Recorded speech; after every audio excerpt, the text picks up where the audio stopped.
Olá, meu caro amigo! Hoje eu vou te explicar como funciona a espiritualidade da pessoa com deficiência visual. Acompanhe comigo!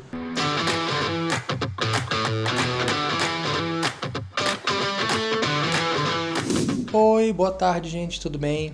Eu sou o Guido do canal Olhar Invisível e no vídeo anterior a gente falou um pouquinho sobre os aspectos físicos da pessoa com deficiência visual, né? Questão de como funciona o tipo de deficiência visual, né? Os principais tipos, né? Como que a gente abordou um pouquinho como que funcionam as questões de educação, né? E locomoção da pessoa cega, né? Eu até demonstrei um pouquinho de como que é a vida com o cão-guia, onde vocês puderam perceber aí uma interação minha com a Coral, que é o meu cão-guia, né? E agora a gente vai falar um pouquinho sobre a questão espiritual da pessoa com deficiência visual, tá? Aonde a gente pode perceber alguns tipos aí de diferenciações quando a gente entende esse processo de espiritualidade. Porque o que acontece? Muitas pessoas que são cegas, se você é um profissional que lida com a deficiência, um profissional de inclusão, um professor de sala multimeios, um pedagogo, ou até mesmo um psicólogo, você vai ouvir vários relatos de pessoas com deficiência falando a seguinte frase para você, pessoas cegas, tá, primeiramente. Olha, eu sonhei com o som da voz do fulano, eu sonhei com o som da voz do ciclano, ou eu sonhei que eu estava no local e estava passando barulho de carro, estava passando barulho de moto, estava passando som de cachorro e tal, ou seja, sempre tudo muito relacionado a sons. E por que isso acontece? Porque o sonho, ele realmente acontece quando a gente sai desse nosso nível de consciência atual. Por exemplo, eu estou falando aqui com você. Você está aí acordado assistindo o vídeo. Então nós estamos num determinado nível de consciência. Agora, quando a gente vai para o sono e passa para um próximo nível de consciência, a gente começa a acessar memórias de coisas que já aconteceram com a gente no passado, ainda nessa vida, né? E como a pessoa é uma pessoa cega, teoricamente, então ela não teria contato com as imagens, né? Ela não vê as coisas da mesma forma que você vê, né? Com os olhos físicos. Então ela vai retratar nos sonhos o dia a dia que ela vive, que é um dia a dia baseado nos sons, tá? Isso não tem nada de errado. A pessoa cega, ela aprende desde muito cedo a utilizar os outros sentidos, e o som é um deles, né, a audição sendo uma delas, para se locomover, para se orientar no espaço e para realizar as suas atividades rotineiras, tá? Então, uma pessoa cega falar para você que sonha com o som das coisas ou com o cheiro é algo completamente comum, não tem nada de errado com isso não. No entanto, se nós observarmos o aspecto espiritual da pessoa cega e das demais deficiências visuais também, como baixa visão, nós podemos perceber que quando a pessoa sai do corpo, a forma como essa pessoa que sai do corpo vai se relacionar com o mundo vai mudar. Por que vai mudar?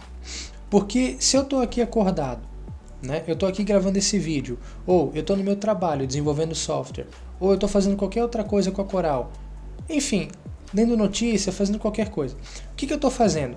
Eu estou interagindo com o mundo a partir dos sentidos do meu corpo físico, né? Então a notícia que eu ouço, eu vou com o ouvido físico. Se eu pego a Coral para fazer alguma coisa, eu vou usar o tato para pegar na guia dela, para pegar nela, para interagir com ela, né?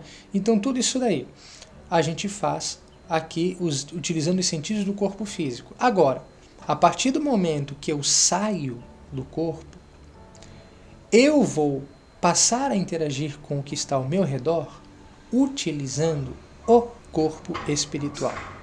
Na verdade, os sensores do corpo espiritual. Porque o nosso corpo espiritual ele também tem sensores, ele também tem formas de captar as coisas que estão ao nosso redor. Por isso que existe, por exemplo, o médium clarividente, que ele vê o espírito, conversa com o espírito, né, interage com o espírito, fala para você até os detalhes. Olha, aqui apareceu um homem que tem uma túnica amarela. Ele consegue, o clarividente, detalhar tudo como o espírito está se apresentando, né? Ou seja, o clarividente perfeito, a visão dele é tão boa que ele não consegue nem diferenciar o que é o espírito e o que é uma pessoa. Se aparecer duas pessoas ao redor dele, né, do lado dele, uma desencarnada e outra encarnada, o bom vidente não vai saber a diferença entre eles.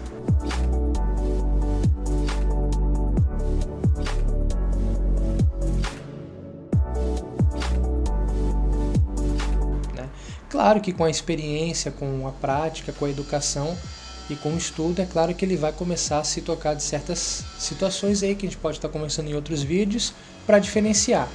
Mas, a princípio, quando ele começa a descobrir essa evidência e ele é bom, ele não tem essa diferenciação ainda desenvolvida. Tá? Por isso que tem médium que não dirige. Tá? O médium que não dirige, né? O vidente, né, que tem essa percepção, tem médiums que não conseguem dirigir. Por quê? Porque ele está dirigindo no trânsito, daqui a pouco ele freia porque passa uma pessoa na frente do carro dele. E essa pessoa é um espírito. Ele não é uma pessoa que vai atropelar, né, que vai ser atropelada. É um espírito. Mas como ele é um vidente tão bom, ele não consegue perceber a diferença, ele freia para o espírito passar, achando que é uma pessoa encarnada, e atrás vem um carro e pum, bate no cara. Ou seja, completamente arriscado, né? Por isso que tem médium que não dirige. Tá? Agora eu estou falando disso tudo e vocês devem estar pensando, o que isso tem a ver com a pessoa com deficiência? Eu vou fazer a seguinte pergunta para vocês. Eu falei para vocês que esse tipo de percepção, não só a clarividência, mas outras percepções como escutar as vozes, né, das entidades que falam, né, perceber cheiros, tem médium que sente cheiro de rosas no centro espírita e tal, durante uma sessão.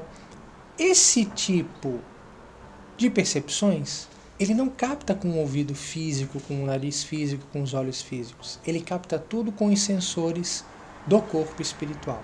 Se ele capta tudo isso com os sensores do corpo espiritual, a pergunta é, se uma pessoa com deficiência visual eventualmente abre essas percepções, será que ela vai poder interagir com o mundo captando essas percepções de imagens, de cores, né?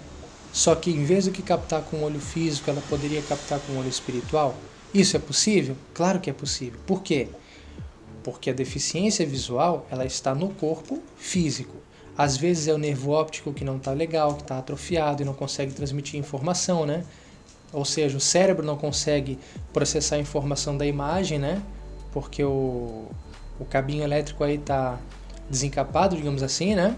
Às vezes o problema está na retina, às vezes o problema está relacionado às células do próprio olho mesmo, né? Então, tudo tem seus problemas no corpo físico. Agora, quando isso acontece, da pessoa abrir as percepções espirituais, e quando a pessoa, abrindo as percepções espirituais, sai do corpo e ela observa, primeiro, o próprio corpo deitado na cama. A pessoa sai do corpo e se vê deitada na cama, tá? E depois ela se afasta, ela começa a perceber o seguinte, olha, eu não sou essa matéria que estou aqui. Eu não sou esse corpo deitado, eu sou uma consciência usando esse corpo. Eu não sou essa matéria deitada que tem essa deficiência. Eu estou usando um corpo com deficiência. E quando essa pessoa sai do corpo, se afasta do seu corpo físico e começa a perceber as coisas ao seu redor. Começa a perceber os objetos da casa, mas ele vai começar a perceber de uma outra forma, porque como o olho espiritual está desperto, ele vai começar a ter essa noção de cor, ele vai começar a ter essa noção de formato, é como se ele estivesse enxergando mesmo, mas ele está, só que ele está fora do corpo. A gente consegue concluir que nós, apesar de estarmos usando essa matéria com deficiência, ou qualquer outra matéria, nós não somos ela. Essa matéria que está aí é uma roupa que a gente usa para o nosso aprendizado, para as nossas experiências. Mas nós não somos essa roupa, nós não somos isso que estamos vestindo. Nós usamos o que estamos vestindo para o aprendizado. Tá? No próximo vídeo eu vou dar continuidade sobre o assunto, a gente vai entrar em outros aspectos bem interessantes, tá? Se você gostou do nosso vídeo aí, dá um like, se inscreve no nosso canal se você ainda não se inscreveu e ajuda a gente a divulgar o nosso trabalho, tá bom? Muito obrigado e boa tarde, gente.